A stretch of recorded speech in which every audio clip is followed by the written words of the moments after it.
It's a time of great hope and possibility every year. This year, it's going to take on so much greater meaning as we fight back from the coronavirus crisis, as we make sure our kids have the bright futures they deserve. We're going to have a lot to say about that in a moment. But first, I want to talk about a great New Yorker who we lost in the last few days, Claire Shulman, former borough president of Queens. This is a true New York story. Claire Shulman always wanted to do something to help people, and she had a passionate, what you see is what you get way about her, and she would make things happen wherever she goes, wherever she went. She started out as a PTA president in Bayside, and she let people know that the school had to be better for her kids and everyone's kids. She became a nurse and served people in need, and she brought that compassion forward in everything she did in her life. This is someone who came up from the grassroots. She wasn't part of a political dynasty. She wasn't born with a silver spoon in her mouth. She's just someone who wanted to serve her fellow Queens residents, and she did so with extraordinary tenacity and an understanding of what life was like in the neighborhoods of Queens. Extraordinary tenure, 16 years as borough president, making sure that Queens got its fair share and making lives better for so many people in her beloved borough. So for everyone in Queens today who knew Claire Shulman or heard about what she did for all of you and for all of New York City, we mourn her passing, and her family is in our thoughts and prayers today. Now, as I said, Claire Shulman got her start in the PTA, so let's go back to education. She was involved in the PTA. I was involved in the PTA in my kids' school. So many parents get involved because we care. We want to see the best for our kids. And every day here at City Hall, every day at the Department of Education, we think about the children that we serve. We think about the families we work for and what we owe to them. What we owe to them is the very best possible start of the new school year. And what we owe to them is every effort imaginable to make sure our schools are healthy and safe for our kids, for our families, for our educators, for our staff, for everyone as we move forward. So, want to show you a little bit of what's being done. We have just under a month until school begins, but I want to show you what's already been done and is being done as we speak to get our schools ready. So I have a little video I want you to watch. It's almost time for school. Here's what we're doing to protect our school communities from COVID-19. Supplies. Our schools will have all the PPE and cleaning supplies they need, including 4 million face masks, 3.5 million bottles of hand sanitizer, 80,000 canisters of disinfectant wipes. Cleaning. 7,350 maintenance staff will disinfect all school buildings after school and clean high-touch zones multiple times daily. Electrostatic disinfecting. 3,750 electrostatic sprayers will efficiently disinfect surfaces with zero physical contact. HVAC equipment. We have surveyed all buildings to ensure maximum ventilation. Rooms without adequate ventilation will not be used by students or staff. Safety signage. 210,000 signs will be put up throughout schools to make sure that students keep physical distance and practice good hygiene. To learn more about how we're putting safety first this school year, visit schools.nyc.gov/return-to-school2020.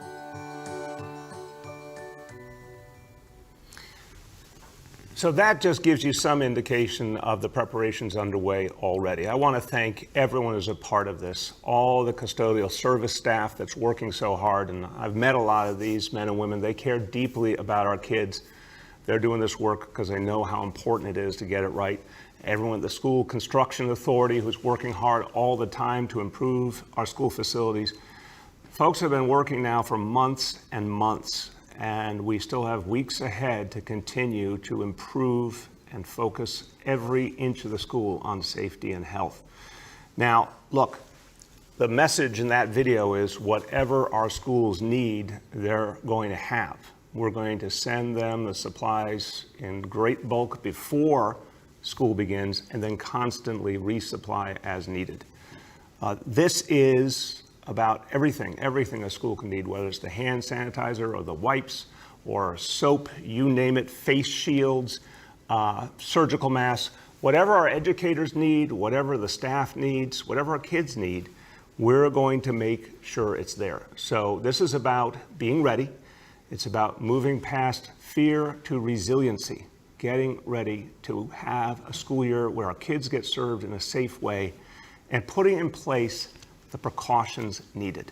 Now, the point that we keep making, whatever the school needs, it will get. And we are establishing a new hotline for principals. Principals will get the information later today. The hotline will be up and running this week so that principal can call if there's anything they need. If they need additional PPEs for their educators, if they need additional cleaning supplies, it will be immediately delivered. Any principal can call with any request and there'll be action right away to get it to them. Everything our educators need, of course, will be provided for free. Their health and safety is crucial here. So I want people to be clear, and I know the Chancellor feels this deeply, that we need our educators and our staff to know that all of this support will be in place for them ahead of school opening. And then if anything comes up where there needs to be rapid response, we can do rapid resupply to schools just a phone call away. Now, the Chancellor is not only going to give the order, the Chancellor himself is going to go out and do unannounced spot inspections of schools to make sure that everything's in place before and during the school year. We're going to have ongoing monitoring by a number of Department of Education officials, unannounced safety checks to make sure that things are right for the whole school community. Now, let me turn to another very important matter as we fight the coronavirus. Obviously, everything we're doing right now is to beat back this disease so that we can start moving forward as a city, so people can get their livelihoods back, so people can have the assurance that we're getting safer. This is about, of course, our schools, it's about small businesses, it's about every part of our lives.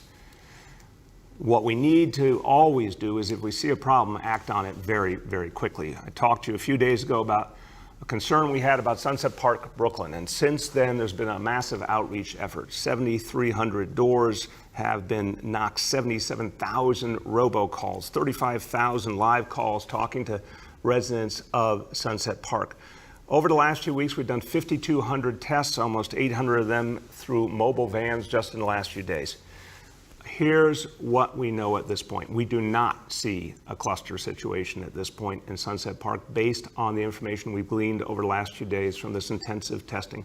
We do see individual households with specific problems, and those households are being engaged intensely to ensure that they quarantine, that they safely separate. And what we're finding is actually a very, very strong response. The vast majority of households readily working with our test and trace team to safely separate because they understand the extent of the challenge and they're working with us to keep the disease contained so it doesn't spread in the community as a whole. Now we've got to continue this focus on testing in Sunset Park. So this week at the Brooklyn Army Terminal, there will be free testing available to all members of the community, including antibody testing. And the city will provide a shuttle bus in Sunset Park to get folks to the Brooklyn Army Terminal for free testing. There'll be pick up and drop off at 6th Avenue and 44th Street, as well as 7th Avenue and 60th Street. Be going from 9 a.m. to 6:30 p.m. every day this week. And everyone will be kept safe, obviously, with face coverings when they're on that bus. And the important thing here is if you live in Sunset Park and you haven't yet been tested or you haven't been tested recently, please take advantage of this free testing. It will help us all. We'll keep giving you updates, but we do know, again, that we do not have a cluster situation there at this point based on the information we have. And we do know that with our intensive outreach to those who, families that have at least one person who's tested positive, we're seeing about a 90% compliance rate with safely separating. And again, we are doing constant follow-up of those families to make sure that continues to be the case. Now, meanwhile, right in the same neighborhood, we gave a lot of warnings in the last days of last week. I think a lot of people heard that there was a problem at Sunset Park, so you think it would be the last place that anyone would choose to do an illegal gathering that would put other people's lives in danger. But unfortunately, that's just what some people did. A small number of people in the scheme of things, but enough people to be worried about. Several hundred gathered in indoor spaces, exactly what we cannot have. 2 illegal raves, in fact, in Sunset Park. The sheriff's office stepped in quickly, broke up these raves. They're holding accountable those who organize them. It's just unacceptable. I want to be abundantly clear. You cannot organize a large gathering that's going to put people's lives in danger, or you will suffer the consequences. And I want to commend everyone at the sheriff's office. They've been vigilant. They've really been heroes throughout this crisis. They broke up these 2 gatherings quickly. And I'll say to everyone, we all understand that people are feeling cooped up and looking for things to do, but whatever you are looking to do, you have to do it the safe way. You cannot take the chance of endangering other people's lives. Now, I've got some updates as we continue to battle back this disease. We do see day by day, week by week, some real improvement and some specific steps towards our reopening. And a couple of things today that are notable because they're things that people love and they're starting to come back to life, a little step towards normalcy. And so the state announced some additional standards over the last few days. For some people, this is truly a passion. Bowling alleys will reopen at 50% capacity, and that's happening today. And then next Monday, museums, aquariums, and other low-risk cultural spaces can open at 25% capacity. And this comes with a whole host of precautions. There's timed ticketing, staggered entry, everyone has to wear face coverings, constant cleaning. So the state rules are very stringent, as they should be. But it is a good step forward to give people some other options, but safe options, so we can keep moving forward. Let's go over today's indicators. Number 1, daily number of people admitted to hospitals for suspected COVID-19, threshold 200 patients. Today's report 57. Number 2, daily number of people in health and hospitals ICUs, threshold 375 patients, and today's report 264. And 3% of people testing positive citywide for COVID-19, threshold 15% today. Once again, 1%. That is my favorite testing number besides 0. And again, commend all New Yorkers for the progress we've made. A few words in Spanish. Nuestra ciudad está trabajando duro en la preparación para abrir las escuelas este septiembre. En todas las escuelas estamos cambiando la apariencia de las aulas y vamos a tener suficientes mascarillas y artículos de limpieza para proteger a todos. Vamos a hacer todo lo posible para estar seguros de que nuestros niños pueden recibir su educación de manera segura. With that, we will turn to our colleagues in the media, and please let me know the name and outlet of each journalist. We'll now begin our Q&A. As a reminder, we're joined today by Chancellor Carranza, the Executive Director of the Test and Trace Corps, Dr. Ted Long, Sheriff Joe Fucito, and Senior Advisor Dr. Jay Varma. The first question today goes to Courtney from New York 1. Hi, Mr. Mayor. How are you? Good, Courtney. How you doing? I'm good, thank you. So my first question today is about a situation we've been reporting on in Midtown and Hell's Kitchen. I know other outlets have been reporting on it as well. Residents have complained that there's been an increase in homeless people on the street. We obviously know there is a high concentration of hotels that are now housing homeless individuals in that area. Wondering if you're aware of any problem there, if you've witnessed any of it yourself, or you think the city has to respond to it. Thank you, Courtney. No, of course I'm aware of it. Want to make really clear, I'm concerned anytime I hear that there might be something causing a problem for a neighborhood. We've had a lot of city personnel out to monitor the situation, to address it. I'm certainly going to go look for myself as well. What we know is that as a result of the coronavirus, we did have to move some shelter residents out of congregate shelter into hotels. This was not something we normally would have wanted to do at all. And it did cause some challenges, but we're addressing them case by case on the ground. Anyone who sees a problem, they should call 311. It will be addressed immediately. And Courtney, it's important to note that as the health situation has continued to improve, We're going to start the process of figuring out where we can get homeless individuals back into safe shelter facilities and reduce the reliance on hotels. Hotels is certainly not where we want to be in general, and we're going to start that process immediately. Go ahead. And then the other question, unrelated, is about the DNC. Obviously, that starts tonight. We saw you have a role a few years ago. We see your election countdown on the table. Do you plan on having any role this week? Do you plan on speaking any panels, or because of the, whittled down version of the DNC, you're not involved as much as perhaps you would like to be? Yeah, Courtney, no, it's actually about what we're dealing with.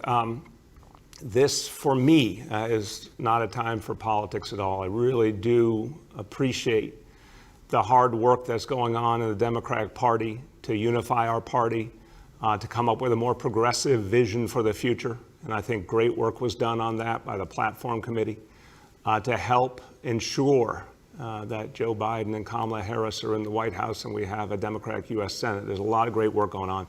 But that's not my focus. My focus is what we have to do here in the midst of this ongoing crisis. So I really have not been interested in being involved in political work right now. This is the work I have to do. Go ahead. The next is Shant from the Daily News. Yeah, good morning, everyone. I guess I wanted to start by following up on Courtney's question about some quality of life issues being blamed on homeless people who've recently moved to areas like Hell's Kitchen. You said that the city is addressing those issues on a case-by-case basis. Given that these kind of issues might have been foreseen, is there a more comprehensive plan that you had in mind beforehand? Is there something more comprehensive you could say to New Yorkers in these neighborhoods who are concerned right now? Yeah, Sean, I do know, I've heard deeply their concern, and I want to make sure we're addressing their concern. We also, of course, by law and morally have to take care of anyone who, God forbid, has become homeless. I always say, there but for the grace of God go we. So what happened was, again, a crisis that forced us to have to use hotels.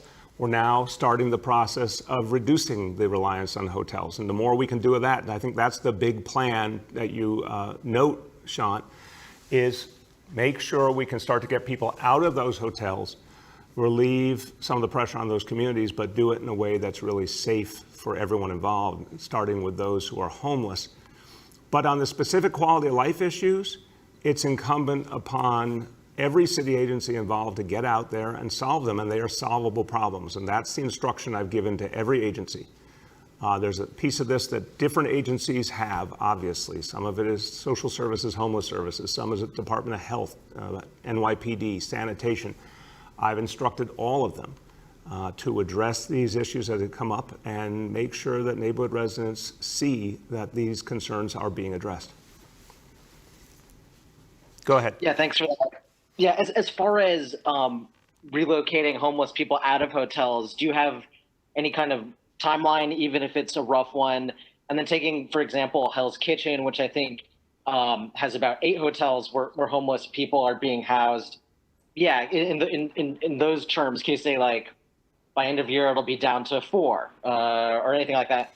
Now, we'll be able to say more as we, continue to monitor the health situation. That's the crucial part here, Sean, and identify space that will work in our existing shelters. We've got to make sure, that we obviously had a problem because of having a lot of people in close proximity as the coronavirus hit. We are not going to allow that problem to occur again, but we do need to start the process of getting out of the hotels. So we'll have more to say on that as both the plans are more deeply developed and as we see what the health situation shows us. The next is Roger Stern from 1010 Wins. Yes, Mayor, as I know you well know, there's been a tremendous amount of violence over the past few days. Yesterday, a man who was lighting a candle in tribute to a shooting victim was himself shot dead. You have the president tweeting to the effect that if the mayor can't fix this, I will. What do you have to say about all this? Roger, look, first of all, let's start at the beginning. It's just painful. It's horrible when you see a situation like the one you talked about. Someone's there at a memorial And to see an act of violence like that is very, very painful, and it should not happen in this city. We are dealing with a perfect storm. I keep telling everyone, I think everyday New Yorkers understand it. We have been put through hell in this city. Everything fell apart simultaneously because of the coronavirus. We're now building it back up. And the NYPD is moving officers where they're needed, engaging with the community more deeply to fight crime, increasing gun arrests, but it will take time. And we need the whole picture to come back into focus. We need the court system to get working again. We need a lot of things to work so we can really stop this problem. But it's painful. The president blusters, and the president tries to draw attention to himself and rarely has much to back it up. The bottom line is the NYPD is obviously, as they have done for decades upon decades, they are the people who can help us address this issue and end this violence, and that's who I'm relying on. Go ahead. Roger, do you have a follow-up? Just follow up. Yes, I do. Last week, I met with a young man who manages a bakery in Chinatown. He had hoped to talk to you about ideas he had to help the people there. Was offended. He felt that you just sort of turned and walked away as he was trying to talk to you, and thought you were there more for a photo op than anything else. Anything you'd like to say? Well, I appreciate you asking, Roger, because with all due respect to that young man, I think he's in a lot of pain because everything that he's been through and his community's been through. But I listened to him very intently. And I also heard other people right next to him from the community who took a very different view of what should be happening to address the problem in the community. And I listened to everyone and saw that there was clearly a difference between people in the community, and I thought it was not productive to end up having a debate between community members there. I said I heard both sides and we would work on the issue. But no, I heard him very clearly. And I understand people are in a lot of pain, Roger. I understand people are quick to be upset about everything nowadays because everyone's been through so much, but it's just not fair. That's not what happened at all. And if people want to, you know, in the larger public discourse, I think nowadays everyone wants to be offended by everything. It's just not accurate. I heard him and I heard other people from the community. I talked to a number of people. They happened to have different viewpoints. I respected all the viewpoints. But no one was disrespected. They were heard. Go ahead. The next is Katie from the Wall Street Journal. Hey, good morning, Mr. Mayor, and to the Chancellor. My questions are about the school reopening. My first is specifically about District 75 students. I haven't seen much in the reopening plan that speaks to the specific needs of those students, particularly those who have one-to-one aides, need more classroom space and other accommodations. So can you speak a little bit about that? If you have even an inclusion class where half of the students require a one-to-one power or something like that, how does that work out? So if you want to talk a little bit about that. Yeah, and Katie, you've asked this, I appreciate that you've asked this kind of question several times. It's a really important area. Doesn't usually get enough attention, but for any families, any parents with kids with special needs, nothing could be more important. And they're dealing with so many challenges before the coronavirus and even more now. So I do really appreciate that you've raised it persistently. And Chancellor, why don't you speak to that? Yeah, Katie, thank you. So there are a number of detailed plans that are happening, and they're mostly in those D75 schools, and in particular schools that have the specialized programs. In addition to that, for example, D75 schools had 2 additional models that they could implement, which would give additional time in person for students that are the most fragile.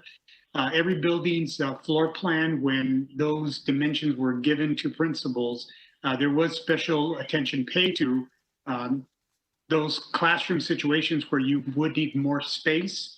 And we've given not only principals, but also the building engineers the latitude to adjust those plans to accommodate for those individual needs. There are literally tens of thousands of these kinds of scenarios. So to incorporate every single one of those individual scenarios into a comprehensive plan is obviously just not feasible.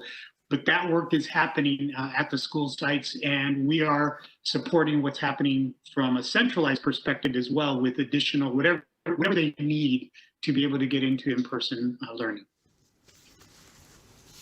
Go ahead, Katie. Yeah, and then also a little bit about back to schools. If a student chooses the all remote option or even a hybrid, who's their teacher when they're remote? Is it someone from their school? Is it someone random?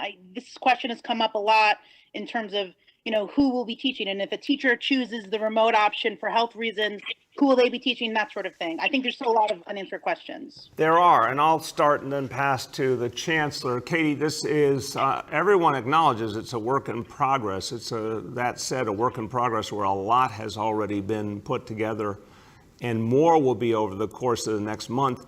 And then some of this will be determined in the actual doing of it, like so much of the rest of life. We are in a full-blown crisis. This is, as I always say, this is a wartime situation. Not everything will be perfect. But our job is to do the best we can for our kids and our families. And I have a lot of faith in our educators. They know a lot about how to be resourceful and creative. But with that said, you're absolutely right. The more answers we can give people, the better. So Richard, why don't you, at this point in time, talk about where we are as we continue to develop these plans? Sure. So Katie, again, some critical information that's just recently now become available. For example, the number of students that have chosen remote learning, for example, critical number for principals to be able to program their schools. Also, the number of teachers that have requested medical accommodations, also critically important because now we know who can be in person, who won't be in person. Your assumption is right that if a teacher has requested and is granted a medical accommodation, they will be in remote learning mode. They'll be working, but the mode of instruction will be from a remote location. So our goal has always been that students that are remote learning will have teachers from their school or a teacher from their school. There'll be some continuity. Obviously, that is our goal, but that's not a guarantee because it's going to depend on how many teachers at that school are in remote mode, how many are in person learning. Obviously, if you have less students per class, you need additional staffing. So we are in the throes of all of those detailed planning processes right now. We're working very closely with our unions, both our administrator union, CSA, and our teachers union, UFT. We're working through all the logistics about how that's going to work. But our goal continues to be that students will have instruction in a remote learning mode from teachers or a teacher in their school wherever possible. Go ahead. The next is Luis from New York. Hello, good morning, Mr. Mayor. How are you, Luis? Very good, how are you? Moving forward always, brother. That's excellent. Considering how the end of September is just 6 weeks away, will street fairs and other similar items be given the okay for October? I mean, as long as our health metrics remain as good as they are today? Luis, look, we'll look at that, but I think the likelihood, again, is that we are really trying to focus people away from gatherings. And I also think the vast majority of organizations that host them don't want to do them in this environment. We've seen a huge number of organizations make their own decision that they don't want to do gatherings this year. They want to wait till we've moved forward further in addressing the disease. So we'll say something formal on that shortly, but that's what I'm seeing on the ground. Okay. Regarding the governor's loosening on New York City's reopening restrictions, aside from the obvious fact that our health metrics have been stellar for weeks, any idea what else might have moved the governor to take this recent turn in direction? Look, as I've said many times, and it's something that really should be noted, acknowledged, the state and the city have been in overwhelming agreement in terms of each of the steps we've taken. And I know the governor and the state take a very cautious approach, and I commend them for that. I think the specific actions last few days were about pinpointed reopenings with lots of protections in place. So that's where we need to continue to focus, being very careful that if we open anything up, that we've put all the right restrictions on it and limits on it. And if we can't do that, then it's probably not something to open right now. The next is Julia Marsh from The Post. Hey, good morning. Happy Monday, Mr. Mayor. How are you? Happy Monday, Julia. How you doing? Good. Good. A couple questions for you this morning. The first is about the Parks Department. As you know, the budget was cut by 85 million. Many green spaces are overgrown and strewn with trash, especially in the outer boroughs. So can you address what the city's doing to ensure these spaces are maintained, especially during COVID when it's one of the few safe public spaces to get some exercise and fresh air? It's a very important question. I appreciate it, Julia. It's a tough one. Julia, the budget cuts you've seen already, unfortunately, may only be just the beginning. And I'm praying and hoping we can all avert further cuts, further layoffs. But that, we've I think, all come to realization there's not going to be a federal stimulus right now, which is really sad to say. We have got to focus on getting long-term borrowing from Albany so we can avert the kinds of layoffs that would make the situation you talk about even worse. So I know Parks Department is going to do everything it can within the limits to keep parks clean. We obviously, over the last couple of weeks, a lot of personnel were drawn off to deal with the impact of the storm. Those folks will now be able to return to other things. But I am certainly deeply concerned. I mean, I love our parks, spent a lot of time in our parks. It's going to be a struggle to keep them as clean as we want them to be if we have to go through with more layoffs. Go ahead. Okay, and then on a different topic, I just want to go back to something you said earlier. You said on the president's tweet that he blusters, and the bottom line is the NYPD is going to do what they've done for decades, and that's who you're relying on. But the union actually endorsed the president for re-election. So what's your response if the membership is actually siding with the president here, and then you're relying on the NYPD to, control the crime situation? Yeah, it's a fair question, Julia, but I have never, ever mistaken the rank and file of the NYPD for their union leadership. The union leadership constantly says what's wrong with New York City, suggests for years, decades, they've been the greatest naysayers in New York City. They're always talking about what's wrong. They never talk about what's right. They never try and be constructive. But the members of the union every single day put on that uniform and protect people no matter what. And they have been thrown the biggest curveball in history, a perfect storm of problems all at once. And yet, men and women of the NYPD show up every single day and work hard to keep us safe. And you see amazing, heroic stories all the time. And I do think we should pause for a moment. Every time you see one of those amazing stories, just a few days back, 4 officers went into a burning building in Queens and rescued people, putting their lives on the line. They're not wearing, fire protection. They just went in to save lives because that's what our police officers do. So they are as committed as ever, dealing with a lot of challenges. But they're out there, and they went through everything in this city, the 80s, 90s, everything that was so tough, and they fought back, and they helped this city become the safest big city in America. And I want to affirm the number of gun arrests have been going up steadily over the last month. The NYPD is working more deeply with community members and leaders. They will turn this tide. The next is Mark Healy from Rockawave. Good morning, Mr. Mayor. How you doing? I'm doing well. The question is for Chancellor Carranza. For students in integrated classroom teaching programs, how will the DOE implement the services of both content teacher and special ed teacher when the student will be home for part of the time? So thank you. Good question. So we are right now developing with UFT and CSA what that team teaching approach is going to look like. So it's obviously going to be more than one teacher. It could be up to 3 teachers working in a group so that they have a handoff.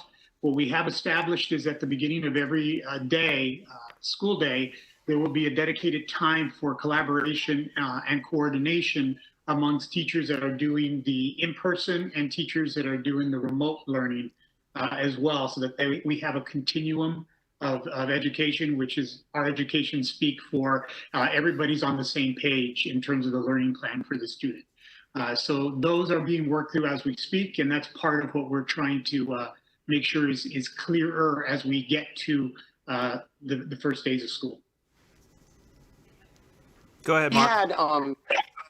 We had Donald Conyers on our podcast last week, Mr. Mayor, and I was curious as to why you chose Mr. Conyers to be the first deputy, and Chancellor Carranza chose Donald to be the first deputy chancellor, and why do you think that his position is needed at this time? So I'll start, Mark, and pass to the chancellor. I mean, this is a model that this chancellor developed, which I think is the best structure we've ever had. In the time since we've had mayoral accountability, mayoral control of education, what we needed to do was strengthen the work of our superintendents, strengthen our sense of what was needed in each local community, and this is the work that the first deputy chancellor is charged with achieving. And Donald is someone who has literally devoted his entire life to the public school kids of New York City, was a public school kid in New York City himself, amazing success story, but he really understands this school system upside down and backwards and understands what each school needs, each principal needs, to be able to succeed. So I think that's why he is in this crucial role at this crucial time. Go ahead, Richard. Yes, Mr. Mayor. So for all of the reasons that you said, I want to be really clear that when our previous first deputy chancellor, Cheryl Watson Harris, was selected as a superintendent of Cobb County in Georgia, created the vacancy, we advertised the position. There were a number of applicants, both internally and from across the country. Donald Conyers, for all of his sterling resume, competed, interviewed, went through several interview panels with not only other administrators, but parents and students. So he competed for that position and he earned that position. Now, the first deputy chancellor position is a critically important position because, especially with Donald's experience having been a former principal, being a teacher, having been a superintendent in New York City, he understands the implementation of policy and how to make sure that schools are not only getting what they need, but there's also an air of accountability in terms of us being able to hold ourselves accountable to make sure that we're serving our schools as well. So it's a critically important role. I think sometimes as New Yorkers, we become a little blasé about, well, it's just a school system. No. If Brooklyn, just Brooklyn, one of the 5 boroughs, was its own independent school district, it would be the 4th largest school district in America. Just Brooklyn. We're not even talking about Queens, which would be 4 or 5. So it's an immense organization, and you need to have people whose eye is very much focused on the implementation of policies. And as a first deputy chancellor, Donald's role is to make sure that what's happening in schools is actually being implemented and that the organization is functioning in support of students. Last question for today goes to Sydney from Gothamist. Good morning, Mr. Mayor. So on Friday, the NYPD had admitted that they deployed facial recognition technology in their investigation into Derek Ingram, a Black Lives Matter activist whose Hell's Kitchen home was besieged by dozens of police officers, police dogs, helicopters. It happened earlier this month. You had previously said this arrest was not approved by high-ranking police officials. So I'm wondering who exactly signed off on the use of the facial recognition technology for this case? And do you feel it's ever appropriate to use that technology on activists engaged in public protests? Sydney, I really appreciate this question because I think it speaks to a lot of important matters. Very quickly, I'll say, 1, no, facial recognition has no place as a tool to in any way undermine or affect public expression, public protest. Absolutely not. We need to be very sparing in our use of facial recognition technology in a very complicated world, in a world where unfortunately we have dealt with violent acts of terror here in New York City. There is a place for facial recognition, but with really clear checks and balances and very limited use. So that's the first point. In this case, obviously, there was an individual who had committed a crime that is pertinent here, but it does not take away the fact that we have to be very, very careful and very limited in our use of anything involving facial recognition. And those standards need to be reassessed, and it's something that I will do with my team and with the NYPD. A second, that attempted arrest should not have happened the way it did, will not happen like that in the future, was not approved by higher level leadership. Anything like that should be approved by higher level leadership and handled the right way. So I'm very unhappy with everything that happened there. Should not have happened, won't happen in the future. Go ahead. Thank you. And I'd also asked who signed off on the use of the technology, if you want to answer that. And then on a schools question, and this could be for the chancellor and you, or both of you would be great. Why are teachers not mandated to get the COVID-19 test? My understanding is they're just being asked, and I'm wondering why it's not a mandate. Just finishing from the previous before I turn to the chancellor. Sydney, again, we'll get you an answer on the specifics of that situation. But what I'm saying again is I know for a fact it was not approved at higher levels. And I want very, very clear standards going forward, not just for a situation involving protests, but in general. Very clear, sharp standards of when and how facial recognition can be used when there has been a criminal act. Again, there was a criminal act that was being addressed here, but not the right way at all. So we'll come back with more information on that as we proceed. On the question of testing, we want to respect the members of the unions here that are our educators. We've been working with the unions to figure out the best approach to testing. So far, I'd say the discussions have led to a simple model that says it is available for all educators and all staff for free, and that we are strongly encouraging them all to take that up, and that we want to do that on a regular basis going forward.